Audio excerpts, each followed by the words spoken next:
So all of that we've led up to the centerpiece of this portion of the program. Yes. And that is, we have to talk about the MyPillow Guy. I know y'all saw that coming. The MyPillow Guy, he's almost like, it's when the sun goes down. If you've ever stared into the western sky over the ocean in California, say, or maybe the Gulf of Mexico, as the sun goes down below the horizon, sometimes, if the atmospheric conditions are correct, as soon as the sun sinks below the horizon, we experience what is called the green flash, which is exactly what it sounds like due to an optical illusion of light. Suddenly, there'll be a very brief flash of green light, whoosh, and then the sun goes below the horizon. You blink, you'll miss it. That is the MyPillow Guy of the Trump administration, because right before the sun went down, it was almost done, 48 hours to go. That beautiful mustachioed psychopath, Mike Lindell, got himself into a bit of a bucket of syrup. Boy, I can't wait to hear what the fuck this is. In the final week of his presidency, Donald Trump met in the Oval Office on Friday afternoon with Mike Lindell, the CEO of MyPillow, and a personal friend of the president's, who presented Trump with 6 pages of documents loaded with unproven conspiracy theories that China and other countries helped steal the 2020 election for Joe Biden. Lindell, that's why he waited till like the end of the term to meet with the most important person, because he has this. He has this shit. He's got some smoke. I literally think Trump was just like, I like that guy. Let's just hear him talk. I remember Barron went as him for Halloween last year. Lindell said Terrible Trump. Lindell said that he was the emissary of a lawyer working to prove that Mr. Trump won the 2020 election, but he would not say who the lawyer was. Lindell says that after, and as we're going to see, this man is a guy who he keeps, not unlike all these other idiots we've just been talking about, keeps falling on his face. He can't not fall on his face. And even in this hour where he is with the man who probably would agree with him most, even Trump just lets him fall on his face, because Lindell says that after a 5 to 10 minute meeting in the Oval, Trump asked someone else to take the MyPillow inventor to a different room to show his documents to the quote-unquote lawyers. He's still in there, by the way, yelling at somebody. Like, hey, I'm telling you, like, I'm about to get to page 500. And then following a roughly 2-hour wait, according to Lindell, he finally met with the White House attorneys, who dismissed the claims but said that they would quote-unquote look into it. And yeah, that's definitely letting down. So even Trump's psycho lawyers, probably fucking like Rudy Giuliani and shit, was just like, yeah, we kind of can't use this. You printed this off the internet. We like your product, but this we like the pillows. Man, I'm sorry. This is batshit. So they said they'd look into it, and then this is the best sentence. He was then not allowed to see the president again. Oh, yeah. I mean, I can picture the actual situation. Like, he's sitting there like I'm telling you, look right here, page 7. Read the fine print. I mean, and he's just like, hey, do something to this guy. Yeah. Get the fuck out of here. It's honestly like, it's like a guy who's got dumped. He is fucking bonkers. Like, imagine how fucking, how nuts he presented himself for Trump to be like, enough of this. That's what I mean. Yeah, like Trump is like a guy who got dumped. America dumped him. His girlfriend of 4 years dumped him. And he's going through it. Yeah, I mean, he's going through it for sure. Yeah. And then his craziest friend comes over, is like, "Hey, man, you wanted to do a bunch of acid?" And it's just like, "Get it? No, man. Get him out of here." Yeah, it's like, man, I hate. This is why I hate coming home, man. As I always run into you. Yeah, he's the guy. He is totally his last friend at the bar. He's the guy that, like, every time you come home, he wants to hang out, and you're like, "I'm not gonna do it again," because last time we had to sit in Taco Bell for 3 hours while you scraped change and held the fucking line up to buy a fucking burrito. That's a true story. It's my guy. So he didn't get to see Trump again. And then his quote, because he is such a fucking simp for Trump, maybe he got busy. I don't know. Oh my God, just the delusion. Like, I don't understand what it's like that Patton Oswalt thing. It's like he appreciated the blowjob, but he's not coming back for you. No, he's not. Yeah, well, who was that about? David X, rock on. Yeah. That's so fucking. He blew you behind the tilt-a-whirl at a fair. Oh, that's so God. That's such a funny bit. Yeah. During the meeting, he said, quote, "Mr. President, this is real. You really won by at least 10 million votes. And we're going to fix this for sure." And this is totally the guy who just got dumped. Trump said, "Well, yeah, we all knew there was fraud, Mike."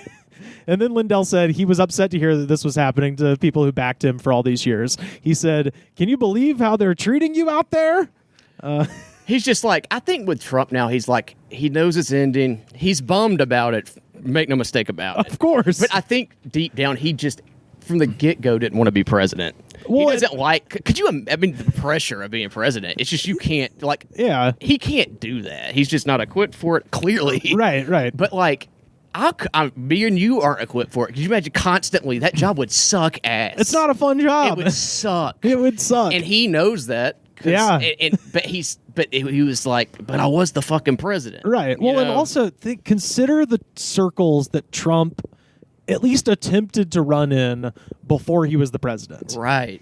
It was, I mean, he owns 1 million golf courses, so he could talk to like international business leaders and fucking hang out with politicians and, like the New York kind of elite social circle. He would go to the Met Gala. Yeah. That is what he wants to be. That is how he sees himself, as this like upper crust, high echelon society. So not, then he's like, not as I think the same guy in the New Yorker who he sued for saying he had small hands called him outer borough trash.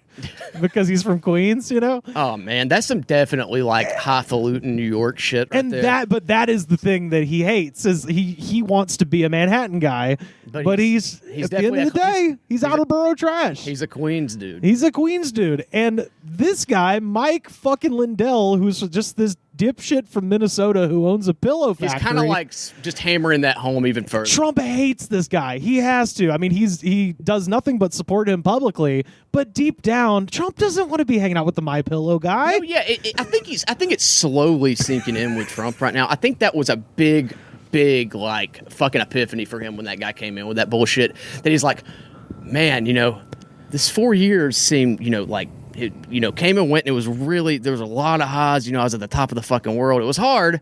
Yeah. But then this epiphany happened. It's like, this guy is kind of the perfect example of people that love me and are obsessed with me. These are the people that like me. And he's like, he doesn't like it, I don't think. And I think he hates his supporters like, oh, yeah. Just loathes them. Is slowly just starting to loathe them. You know what it reminds me of? And I think you'll appreciate this because I do believe you've seen the show. You've seen Extras, right? Yes. This is the David Bowie episode of Extras. If you recall, for people who haven't seen it, Ricky Gervais in the first season is playing an extra. He works on films, television shows, things like that. At the end of the first season, he gets an opportunity to create his own show for the BBC. And then we cut to the second season where he has basically made a bunch of concessions to the network and turned his original funny idea into Garth Brooks, into just low and slow, right over the middle, appealing to the lowest common denominator. There's, he has to wear a wig. He has a catchphrase. He goes, "Is he having a laugh?" and like toothless idiots love the show. Yeah. Like just like the dumbest people in England are like, "We love you," right? Like, and these are my people. Well, no, but there's this scene, and it's fucking heartbreaking. Where at the beginning of the day, and in each episode there was a guest star, and in this episode the guest star was David Bowie, and it's fucking unbelievable because he goes to this working class bar, and all of the people in the bar are these, just like kind of working class dudes, and they all recognize him, and they're all coming up to him, and he's kind of acting above them. He's just like, I'm busy, sorry. Yes. I can't. And then the female lead takes him to an upper crust, upper society bar, and they're sitting there, and David Bowie is sitting there, and he's like, "Oh my God, that's David Bowie." And he goes over to talk to Bowie, and he's explaining his problems where he's like, "I just feel like I sold my soul," and all these people who recognize him because he's famous are like, "Aren't you the one with the stupid catchphrase and the wig?" Like all these fancy people are just like, "You're a fucking lame-o." Yeah, you appeal to the fucking toothless hicks. Right, and it all culminates with David Bowie singing the funniest fucking song where he's just like, "He's so depressed at being useless, the fat man takes his own life." No. He's so depressed at being hated. Fatty takes his own life. Fatso. Fatso, I like that. Yeah, let's go with Fatso. Fatso takes his own life. He blows his bloated face off. No. He blows his stupid brains out. But the twat I'd probably miss. Yes, Linda, I like that. Yeah, so do I. It's brilliant, Linda. He sold his soul for a shot at fame. Catchphrase and wig and the jokes are lame. He's got no style, he's got no grace. He's banal and facile, he's a fat waste of space. Yeah. Everybody sing that last line. 1, 2, 3. He's banal and facile, he's a fat waste of space. See his pop, no space. Pop,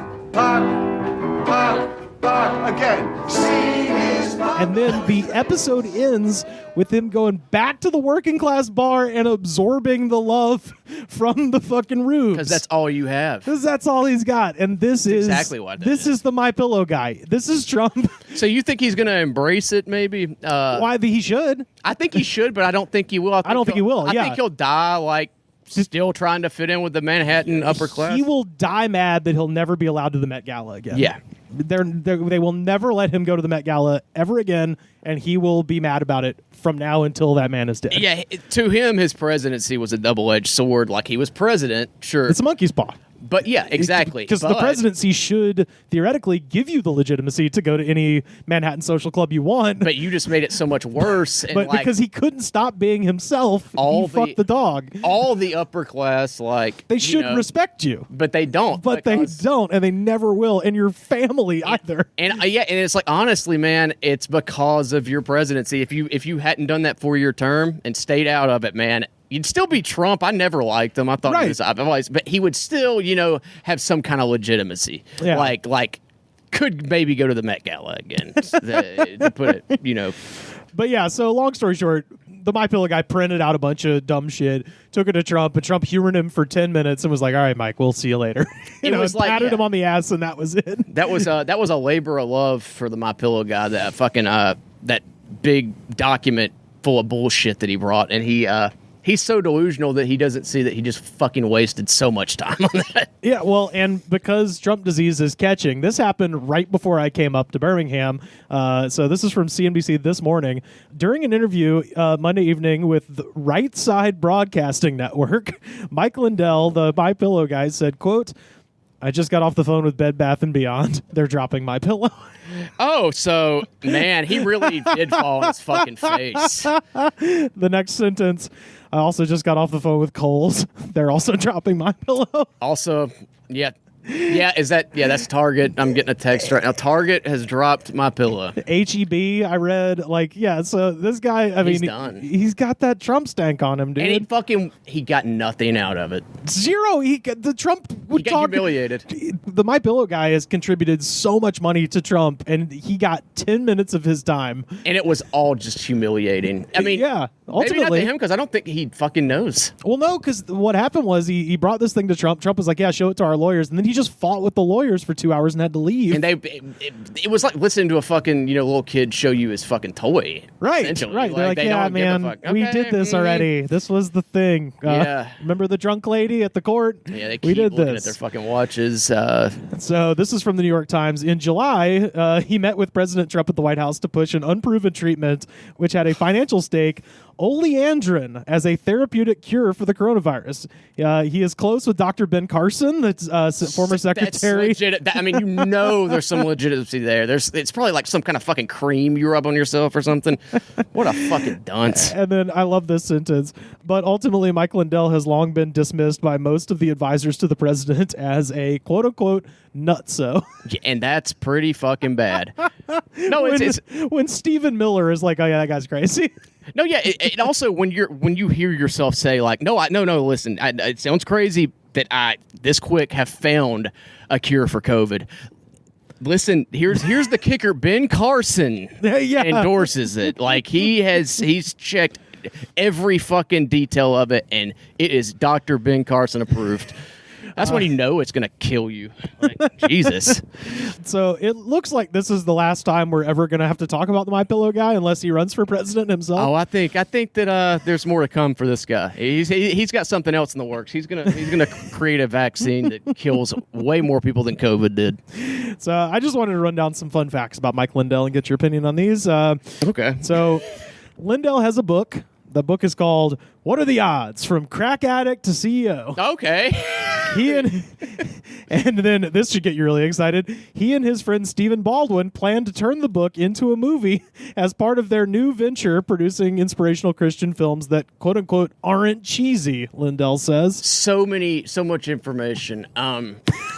First of all, is he sure he wants to call it "From Crack Addict to CEO" instead of just "From Crack Addict to Crack Addict CEO"? Because like, there's no fucking way this guy's clean. Like, he's smoking more crack than ever now. Either that or he never did. Because there's certain things in this story. That might be the problem. Maybe he has fucked up some kind of wiring in his brain from like just several crack overdoses. So he co-produced and co-financed Stephen Baldwin's one-man show. The name of that show, Heaven. How I Got Here, a night with the thief on the cross. I was one of the guilty ones who hung near Jesus as he suffered and died on the cross. This is the day that I'm going to die. I will die in defiance. The Romans can break my body, but they will never break my spirit. Oh, boy. The official trailer on YouTube for this thing, by the way, 8,000 views, 0 comments. Oh, he probably disabled those for a good reason. No, not disabled. Nobody has any opinion. No one has commented on Stephen Baldwin's one-man show. It's so nothing. It's so much of a nothing thing that people don't even have an opinion that's bad worth sharing on it. Like, it's just like, this is just something that exists. It's just Stephen Baldwin just sweating, and they have a cross in the middle of the stage, and he's like talking to the cross, and it's just him doing the coffee is for closers thing that his brother did in Glenn Ross. I would watch that. Lindell dropped out of the University of Minnesota after just a few months at his 5-year high school reunion, which, first of all, what kind of loser has a 5-year high school reunion? It's like it just happened. My class did it, and it was fucking pathetic. Just the comment. I didn't go, but the comments and the pictures from it, nobody fucking went. At his 5-year high school reunion, Lindell felt intimidated by his peers with college degrees and families, so to impress his classmates, he told astonishing tales like the time he fell asleep and crashed his motorcycle on the same day that he had a parachute malfunction while skydiving. Oh, so that's definitely okay. He's intimidated by his successful classmates. He's like, you want to hear some times I was a dumbass? Yeah, you want to hear about that time I fucking drunk drove and killed a kid? And let me say, I always would rather hear about how times you were a dumbass than, than absolutely. how your fucking stock portfolios go. Way better, way more entertaining. I totally would 100% always rather talk to the crazed, the hey, look at me guy. For sure. I just love the logic behind him. He's like, no, okay, I'm a little intimidated. Really stupid. Yeah. Okay. See, not only am I a complete fucking failure compared to y'all, I crashed a motorcycle and an 18-wheeler hit me. Oh, and I fell on an elevator shaft when I was on crack once, doing some fucking. I was hanging drywall. Mafia bookies once came to Mike Lindell's house to collect $25,000 worth of bad sports bets. That's amazing. And honestly, if you would have said, "Hey, think of just come up with a fact that might be true, and I'll tell you if it's true or false just off the top of your head," that would have been one of them. He also claims to have had 14 near-death experiences, including being trapped under ice and getting electrocuted. I think he's a hypochondriac. But here's the thing, and I looked for hours putting this together. Those 14 near-death experiences are nowhere to be found online, because I think you have to buy the stupid fucking book to read what the 14 near-death experiences were. Well, he's beautiful because I'm buying it. So far, we've got motorcycle crash, parachute failed, electrocuted, trapped under ice. There's 10 more experiences. And I want to hear all of them, because if that's the fucking ones that are out there, that's the juice, baby. I want to hear it. Yeah, I want to hear the fucking I don't want to hear about Jesus. Who gives a shit about Jesus? Tell me about your near-death experience. Yeah, I don't want to hear about how you used to be a crack addict and pretend that you're not on crack anymore now. So this is an actual quote from Mike's website. Quote, Meanwhile, in the early 2000s, Mike switched to crack cocaine and found that it was incredibly difficult to function on crack cocaine. I heard that. I've heard that it's actually... I think I may have heard something about that. I've heard that it completely fucks you up and you ruins your life. In 1983, Lindell tried to make money as a professional card counter in Vegas. It didn't go well. Yeah, as it usually does. He's the guy that Joe Pesci buries in the desert. Yeah, like, he's the guy for casino, too. Like, they smash his hand with the hammer. So you can keep the money or smash your fucking hand with the hammer, or you fucking go. It didn't go well. Lindell recalled being at one of the big casinos when he thought the dealer was cheating him. Lindell called over the pit bosses. I said, quote, "He's second dealing me. He's second dealing me." And then security came over to the table, picked me up, and they literally threw me out the front door.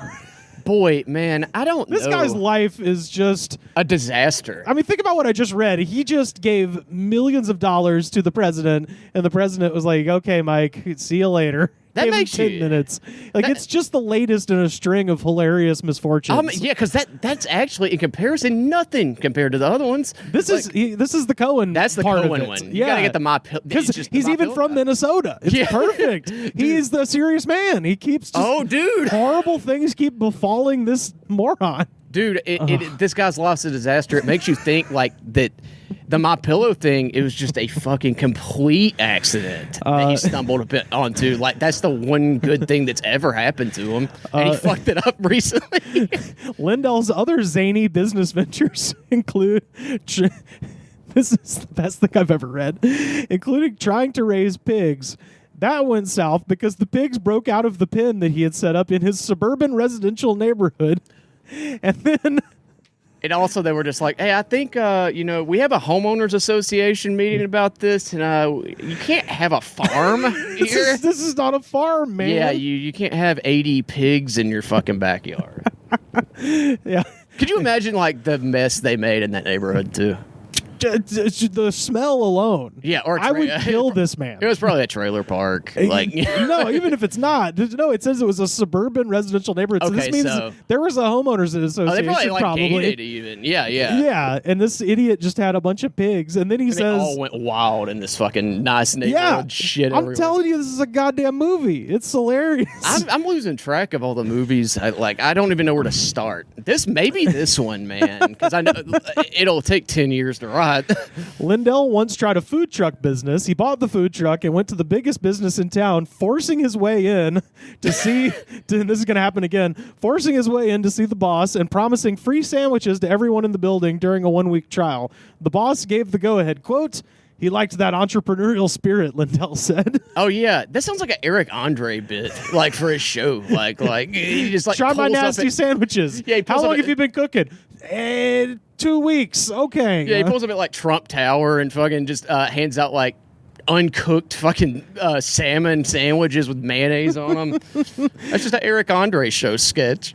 Lindell said the idea for the pillow that retains its shape came to him in a dream in 2004. Quote, "I got up in the middle of the night. It was about 2 a.m, and I had written the words "MyPillow" everywhere in my kitchen and all over the house." That's the Shining again. He red rummed his house with MyPillow. I was going to say, what an inspiring story of how this venture came to be.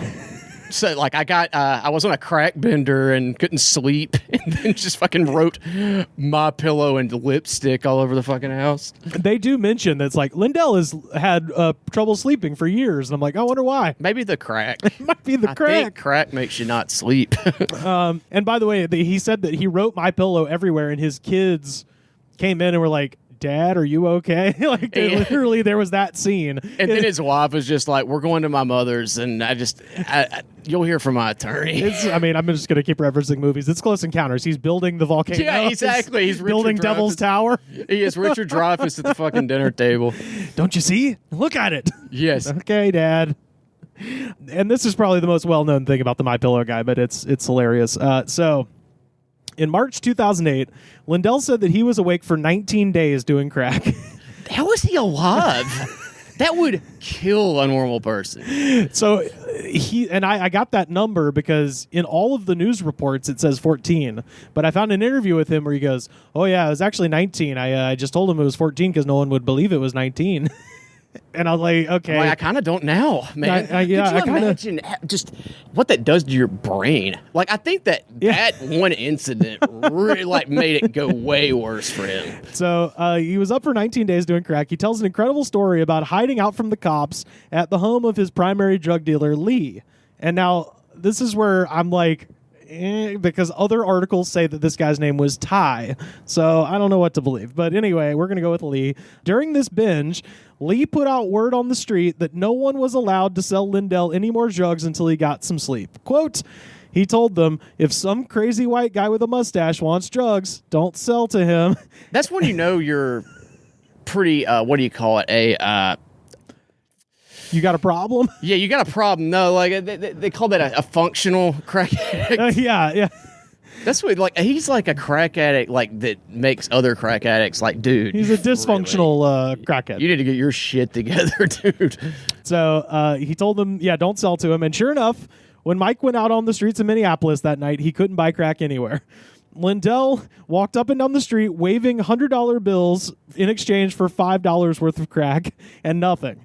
He tried to hide his distinct mustache behind his hand. It's not me. Hey, he's got his hand over his mouth. It's not me, the MyPillow Guy. It's Minneapolis, dude. Get a fucking ski mask. Shave it. Yeah, or shave the fucking stupid mustache. I get that, though. I can't. When he came back to Lee's house, the drug dealer asked, how'd that work out for you, Mike? And this is again where this is the like David Cross talks about the church minister just making some shit up. I was talking to some skateboard teens. Yeah. So this is what the drug dealer says to Mike.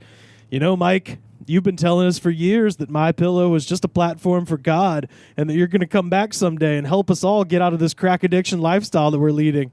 So we're not going to let you die on us, Mike. Okay, so that's what the crack dealer said to him. So that either didn't happen. That 100% didn't happen. Or he's confusing the crack dealer with another crackhead that was just as fucking strung out as him and actually said that, because that's some batshit crazy, up for 19 days shit that would come out of your mouth. And then this is the next thing he said. I knew if I waited one more day to quit drugs, it would all be over. I knew I wouldn't be able to make the best comeback in the history of the United States. Well, is he talking? He's talking about himself. So now he's a psycho. No, I was going to say, too, is he talking about the greatest comeback ever, the Trump thing? Because I wonder if he thinks that was a nice little... It turns out that's the end of the greatest comeback story ever. That turns out it's just a small little nugget in his entire life of fucking failures story. So, and by the way, his surprisingly during all this crack addiction, his family sort of, as they tend to do, sort of evaporated. Yeah, he doesn't see them anymore. So Lindell married his second wife, and this is a name. This is a fucking name. He married his second wife, Dallas Yoakum. Okay. In 2013. Any relation to Dwight? No, it's not even spelled like that. It's so it's just it's literally spelled Yoakum. C-U-M. Y-O-C-U-M. Okay, that was the Dwight. The thing with Dwight Yoakam is his last name. The one thing with him is his last name is just fucking goofy. But theirs is the same. They're not Dwight Yoakam. Dallas and also Yoakum. It's Yoakum. C-U-M. And yeah, what a fucking goofy name. And she might be the hero of this story. So 2 weeks after the wedding, Mike said that he and Dallas were out together running errands, and when suddenly his wife looked at him distraught. I said, "What's wrong, honey?" And she looked at me while I was driving and said, "I don't love you. I've never loved you. You're boring. We don't have anything in common, and you've ruined the last 2 years of my life." I want to know what happened in those 2 weeks after the wedding for her to just be like, I'm just going to not even let him down easy. Oh, dude, I once, this is like an early memory. This was probably around 98, 99 sometime. I went to a wedding of a family friend, and my mom took a bunch of pictures for the wedding. She brought her camera and was like, "Hey, it's my, family friend getting pictures." And then she got the pictures developed and called him and was like, hey, I got those pictures back. I made doubles if you want them. He's like, oh, she's gone. Yeah, she left during the reception. The time it took my mother to get the pictures, which is literally maybe 2 or 3 weeks. Yeah, no time at all. What was she thinking? Like, she's like, you're boring. I hate you. I never loved you. You've ruined the past 2 years of my life. I like everything that you touch turns to shit. Yeah. The you're boring in there, I will take a point of contention with. Yeah, no, that's absolutely not he's true. anything but boring. Yeah, no, like maybe his personality might be boring, but boy, I could listen to Michael Lindell stories all day, whether they're true or not. No, yeah, definitely the shit he gets himself into. But yeah, he just doesn't shut the fuck up about like. Look, stories about a man stepping on a rake and whacking himself in the balls. Always good. Always good. And this man's entire life is every step he either takes is on a rake, literally or metaphorically stepping on a rake. I'm sure he's done that before. Every day when he wakes up. He's somehow. probably actually he's probably done all the cliche, like he's probably slipped on a banana peel for real. He probably has done the rake thing more than a handful of times. I don't know. He's probably he's gonna die by a piano falling on him. That's gonna be how he dies. Yeah, they're moving the piano. The Trump moving team is moving the piano out of the White House. And it has like a big T on it, like just the final nail in the coffin. That golden piano from the picture of the penthouse. It's just the final nail in the coffin. Just like this dude's life is just wow. An investigation from an advertising watchdog organization, Truth in Advertising, found that at various times, Lindell had claimed either directly or through a deployment of hundreds of customer testimonials in his ads that MyPillow is a treatment for, and this is the list that this pillow supposedly treats: insomnia, sleep apnea, restless leg syndrome, anxiety, migraines, acid reflux, menopause, multiple sclerosis, cerebral palsy, and post-traumatic stress disorder. I think the FDA might have a problem with that. They might have the FDA is going to have a problem with that. You know how sure. Vietnam is playing on the back of your eyelids every day and every night? A pillow is going to fix that. I got you, buddy. Yeah, the FDA definitely probably stepped in with that one and had to take a few things off that. For some reason, Lindell was forced to recant these claims in 2016 or face a lawsuit, so he obviously did. For sure. That's inevitable. What an idiot. Like, does he not know how things work? Like, you can't just sell that and be like, this cures sleep apnea, and then just kill somebody. Like, my CPAP machine, I'm just going to toss that and get a MyPillow. Then they just they don't even wake up after they go to bed. Their heart comes out through their throat. Yeah, it's like my mom died because she thought a MyPillow would cure sleep apnea. I mean, he advertises so much on fucking Fox News. There are people out there. Oh, yeah. That are probably dead because they were like, well, I'm calling it, and I may be jumping ahead of it because either this is gonna come up or this will be his next venture. Kratom. He's gonna make his own Kratom. Be a supplement guy. Yeah, he's gonna fucking make his own Kratom, and the way you do it is you shoot it up like heroin. Like that's the catch, is like to get people off heroin. Like they even include like the needle and everything, so you can like it feels like you're doing heroin, and it kills everybody that even touches it. Beginning in 2015, Mike began having prophetic dreams about Donald Trump. This is where the on August 15th, 2016, Lindell walked into Donald Trump's office. It was just the two of them. Candidate Trump looked up with a quizzical expression on his face. Mike, you're always wearing that cross. Are you a Christian? There's no fucking chance that Donald Trump has that. I like how this dude does describe his life as a movie, right? Like how people don't talk like this. Yeah, dude. No, the only in weird Christian movies like the one that we watch for the Patreon. That's who talks like nobody this. In the fucking world. I do like that. That's also how he Trump does. Only talks about Trump. Trump can't even feign to give a shit about if the MyPillow guy's a Christian. That's his whole thing. Trump talks about Trump. He says, "Are you a Christian?" And then Mike says, and this is the catchphrase for the movie. "Yeah, Mr. Trump, this is a divine appointment." Wow. Which, he's going to cut whoever they get to be Mike in Mike's movie. He's going to look straight at the camera and wink when he says that. Amazing. Lindell replied, quote, I was so excited I went all in. It's like, yeah, that's pretty much the mission statement of your life, buddy. I was so excited I went all in. The president shook my hand and told me, "You're doing a great job, Mike." He also said that he is sleeping great on his MyPillow. Yeah, none of that happened. Trump's MyPillow. Could you imagine? I was gonna say he's letting his dog tear it apart, but Trump hates dogs too because he's a fucking weirdo. Could you? No, it's like the one thing he does actually. Like he actually does. That's the true part of the story. He does use it and loves it. But could you imagine like just like how fucking filthy that pillow is? Oh, his fat ass just like slobbering and.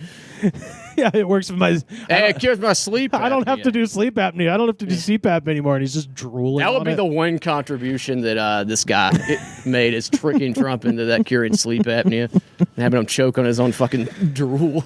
And that's a fucking. That's the MyPillow guy. Gotta tell you, man. You do your fucking research, and I was not disappointed. He's so that is funny. Fun. He's so funny. And what is gonna and this story is still developing. There's this, I read you that shit about him getting dropped by Kohl's, HEB, and Bed Bath & Beyond. That happened this morning. No clue what's about to happen to this guy. Every day it's something. If not every day, let's just say every week. That's being conservative. Even. Yeah, dude. But he is a perfect Coen Brothers character because he is the embodiment of what I believe to be, maybe not with every movie of theirs, but their most beloved films for sure, exist in a universe in which there are two kinds of people: dumb people and evil people. Yeah. And the evil people move the dumb people around like pawns on a chessboard. And that's a great breakdown of Coen Brothers movies. Because that's almost all of them is like either the main character is just like a doofus dumbass who is being thrown around to the whims of either, it is of societal forces or of some great evil, and this guy is the perfect just doof. Like he's not. He maybe has, I don't think he's an evil guy. I think he's just really stupid. Dumb. He's very dumb. So stupid. He's very dumb, and he fucking rewired his brain the wrong way with the crack. I really do think that's a huge part of it. Yeah. And if even 14 days staying awake, 2 fucking weeks awake, could you imagine? 3 days. 3 days. Could you imagine what that does to your fucking brain? Yeah. Dude. I've been awake for maybe 1.5 days, and it's Same. It's just like you feel like you're fucking a zombie. Same. Like you feel insane. You hallucinate. Yeah. So what kind of shit is he seeing after 2 fucking weeks? Much less 19. 19 days. Yeah. I think during finals week 1 year in college, I stayed up for a day and a half, and that was it's miserable. Awful. It is terrible. Fucking miserable. And he's just like, no, I want more crack because I don't want to sleep. I don't sleep anymore. I don't need that. It's wild, man. That guy's something. He probably did stay up 19 days. I mean, I just can't. That makes me feel fucking sick. Like just thinking about staying awake that long. Oh, Mike Lindell. My God, go the fucking MyPillow guy. Here's a realistic thing. Definitely a Coen Brothers movie about that. Yeah, but I'm gonna half-ass attempt to get in touch with this guy and do a documentary and just. Oh, he's got his own. Oh, I'm gonna just follow him like from the angle of like.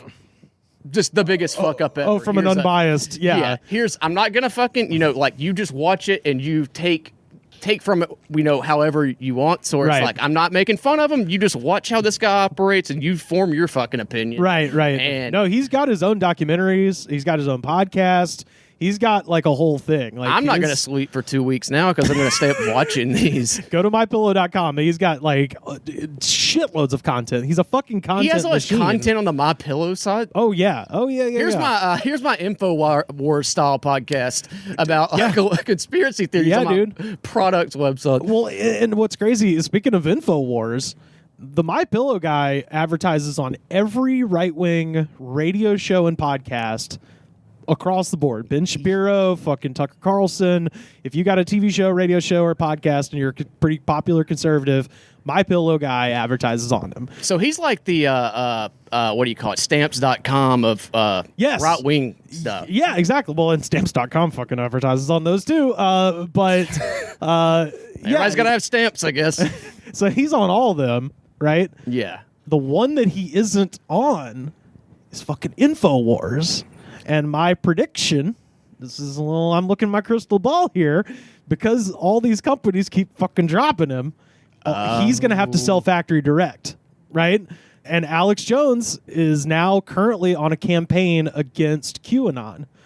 Oh boy. Yeah. They're about to collab. Yeah. So coming soon, if MyPillow Guy isn't on InfoWars in the next month, I will be surprised.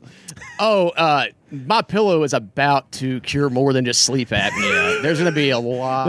It's going to cure all the gay frogs in the swamp. Yeah, there's definitely a longer list of cures coming. That it cures being a lizard person. Yes, my God.